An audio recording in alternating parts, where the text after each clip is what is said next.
बिस्मिल्लाहिर्रहमानिर्रहीम, अस्सलाम वालेकुम।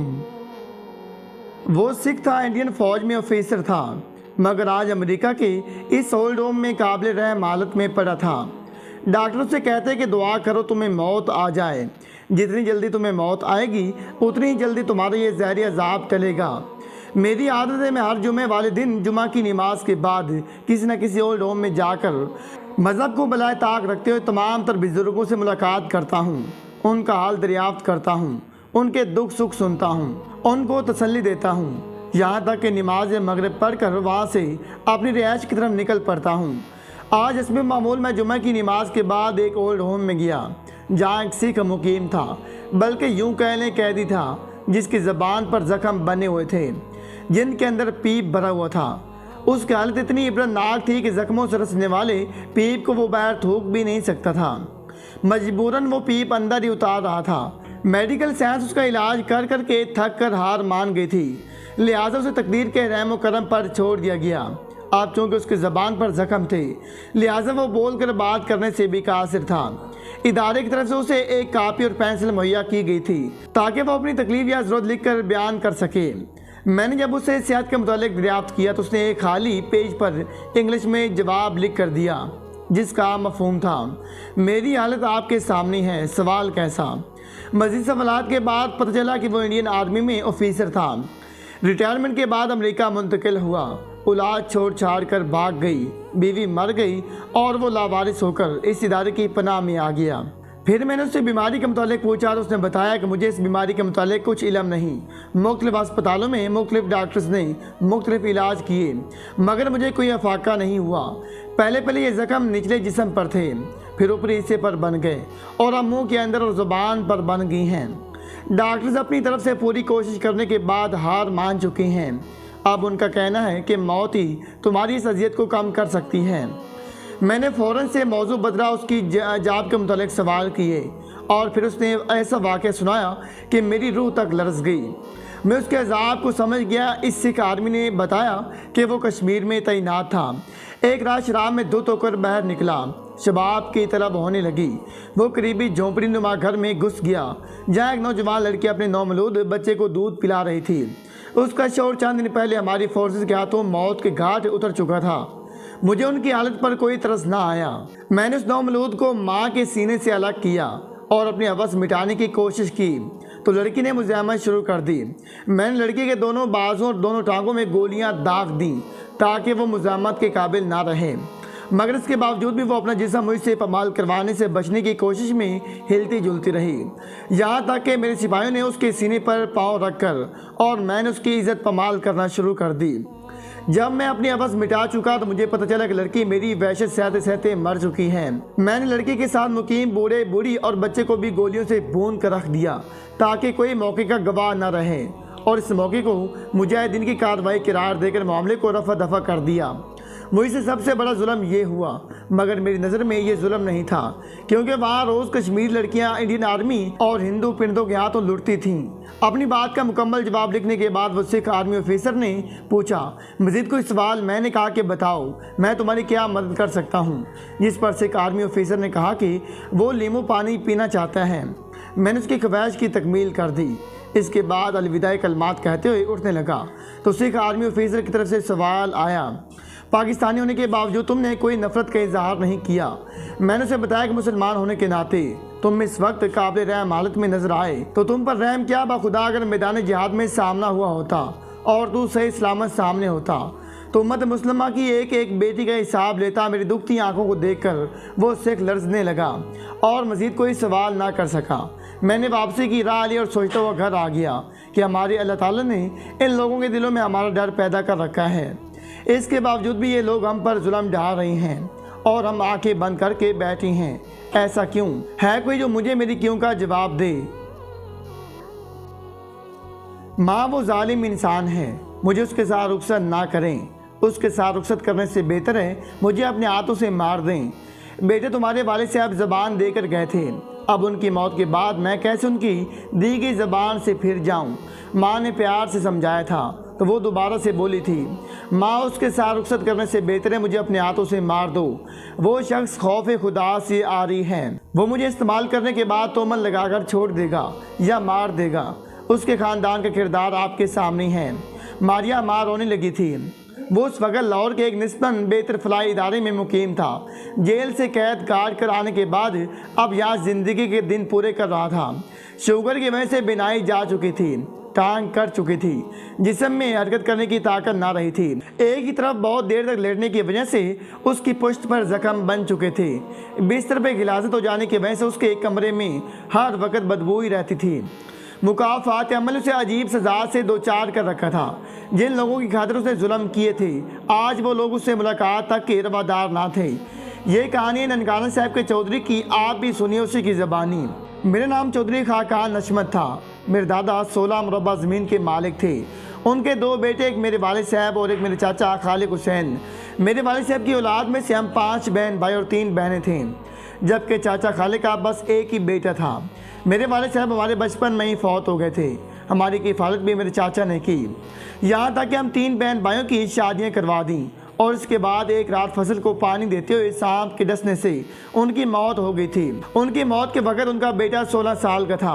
अब जब ज़मीन की तकसीम का वक्त आया तो मेरे चाचा साहब के हिस्से में 8 मुरब्बा ज़मीन आ रही थी और हम भाइयों के हिस्से में 1.5 मुरब्बा। तो मेरे दिल में लालच जागा और मैंने अपने चाचा साहब को रास्ते से हटाने का सोचा। बहुत सोच विचार के बाद मैंने अपने चाचाजाद और अपनी बीवी पर इल्ज़ाम लगा दिया कि इन दोनों के दरमियान नाजायज़ ताल्लुकात हैं और फिर एक रात बहाने से चाचाजाद को घर बुलाकर कत्ल कर दिया। साथ ही अपनी बीवी को भी कत्ल कर दिया और लाशें नीम बराना हालत में रखकर गांव वालों को बुला लिया ताकि खुद को पार से साबित कर सकूं। यूं गांव वालों की हमदर्दी भी हासिल कर ली और सारी ज़मीन का मालिक भी बन गया। मेरी बीवी वालिदैन की इकलौती औलाद थी और यतीम थी। उसकी बुरी माँ ने कानूनी कार्रवाई भी ना की, जबकि मेरी बीवी ने अपनी वालदा को बहुत समझाया था कि वो मुझसे निकाह करने के हक़ में ना थी। उसको लगता था कि एक दिन दिल भर जाने के बाद वो मेरे हाथों मारी जाएगी, मगर उसकी वालदा ने अपने शोहर की बात की लाज रखते हुए उसे मेरे साथ रुखसत कर दिया था और फिर कुछ ही सालों बाद वो अपने अंजाम को पहुंच गई थी। उसकी तरफ से कोई कानूनी कार्रवाई ना हुई, मगर मेरे चाचा साहब भाई की वालदा ने मुझे जेल भिजवा दिया, जहां हाई कोर्ट ने खैरत के नाम पर कत्ल की वजह से मुझे बरी कर दिया। मगर मैं जेल के अंदर ही दमा, शुगर और टीबी जैसी बीमारियों का शिकार हो गया। ज़मीन जिसकी खातिर मैंने दो लोगों की जान ली थी, उस पर मेरे भाइयों ने कब्जा कर लिया। मेरे बच्चों को उनका भी हिस्सा हड़प कर लिया। मेरे बच्चे दर बदर रुल गए, उनके पास खुद रहने की जगह ना थी तो वो मुझे कहाँ रखते, लिहाजा मजबूरन मुझे ओल्ड होम में मुंतकिल होना पड़ा। यहाँ आकर मेरा मर्ज मुझ पर गालिब आ गया। टीबी ने मेरे फेफड़े ख़त्म कर दिए, शुगर ने मेरी बिनाई और जिस्मानी आज़ाद छीन लिए। दमे की वजह से सांस बहुत देर तक बंद रहती। मैं बिस्तर से उठकर टॉयलेट तक जाना तो दूर की बात, मैं अपनी मर्जी से अपनी साइड तक नहीं बदल सकता। मुझे अब अक्सर ऑक्सीजन मास्क की ज़रूरत पड़ती है, मगर इंतज़ामिया की तरफ से मुझे बता दिया गया है कि वो मेरे लिए मज़ीद ऑक्सीजन नहीं खरीद सकते। जल्द या बदीर मैं मर जाऊंगा और मेरी मौत सांस रुकने से होगी। कोई शख्स मेरी सांस बंद नहीं करेगा, बल्कि अल्लाह ताला की कुदरत ने इसका इंतज़ाम कर दिया है। यकीन करें, जब मुझे दमे की वजह से सांस लेने में तकलीफ़ होती है तो मैं मौत मांगता हूँ, मौत नहीं आती। जब मुझे लगता है कि मैं मर रहा हूँ तो अचानक से सांस बहाल हो जाती है।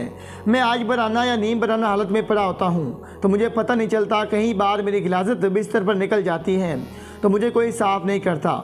मैंने एक बार इंतज़ामिया से शिकायत भी की है तो उल्टा कहा गया कि इसके दिमाग पर भी उसके गुनाह का असर हो गया है और अब मैं चुपचाप खामोशी के साथ लेटा रहता हूँ। 1-2 औरतें हैं जिनको मेरे जुल्म जबर का पता है, वो तो मुझे हाथ भी नहीं लगाती बल्कि पाँव की ठोकर मार कर उठाती हैं या साइड बदल देती हैं। जब मैंने गुस्से से दहाड़ कर इन खवातीन को ऐसा करने से रोका तो उन्होंने कहा कि ना तो तुम हमारे मुजाजी खुदा हो, ना हम यतीम मस्कीन हैं। अगर आइंदा तलक लहजे में बात की तो इंतज़ामिया से शिकायत करके बिस्तर बाहर लगवा देंगे। उनकी धमकी सुनकर मैं इतना सहम गया हूँ कि अब सर्दियों में भी अक्सर मेरा छोटा पेशाब बिस्तर पर निकल जाता है तो मैं उनको बिस्तर बदलने का नहीं कहता हूँ।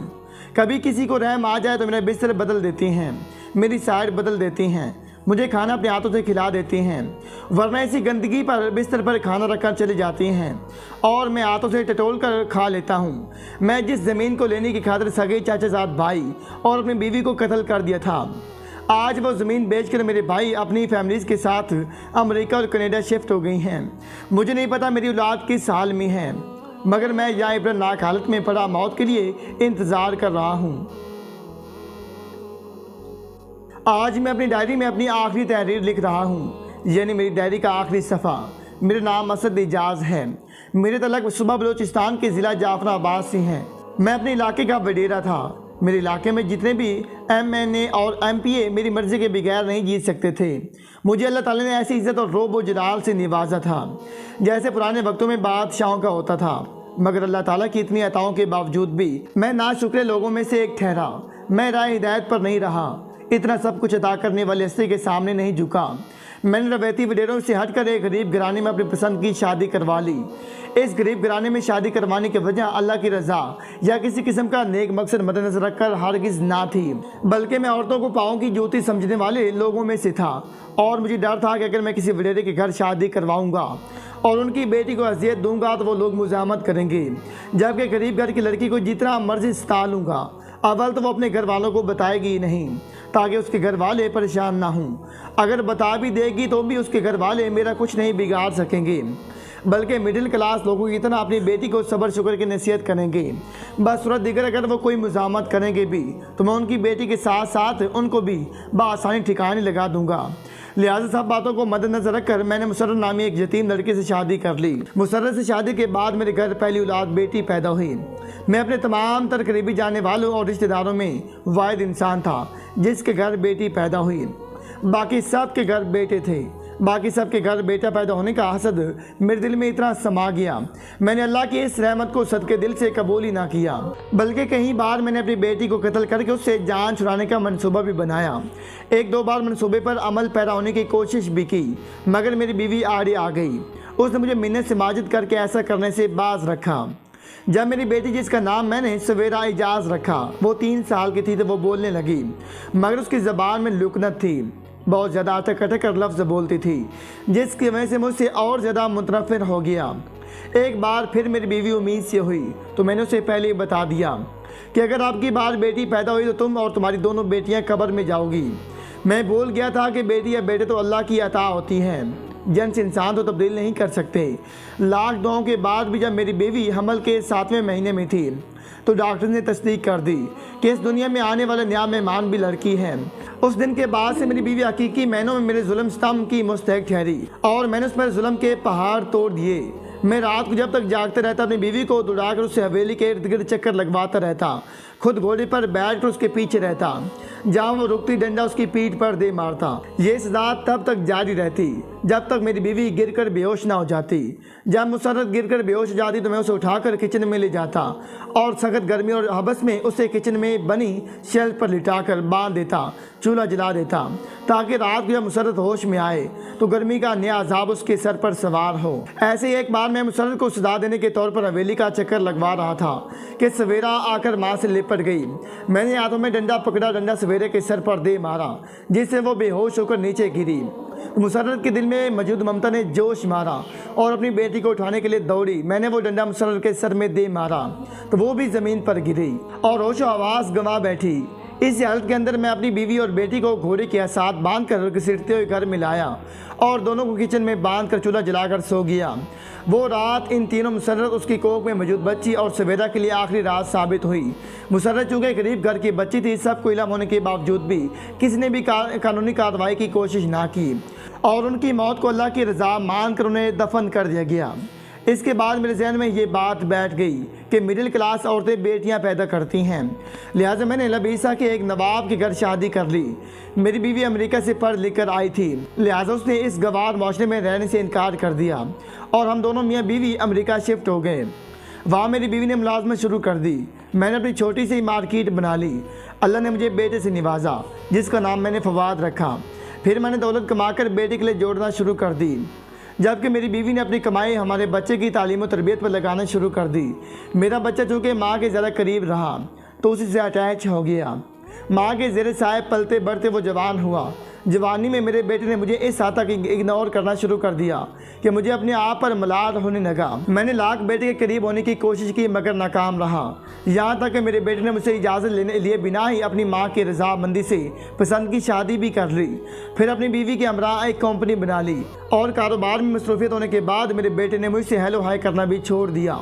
मैंने एक बार बेटे से अल्तिजा की कि वो मेरे साथ कुछ टाइम गुजारे तो मेरे बेटे ने इंतहाई तलख लहजे में कहा था, ओल्ड मैन तुम मुझे ज़हनी तौर पर टार्चर क्यों करते हो।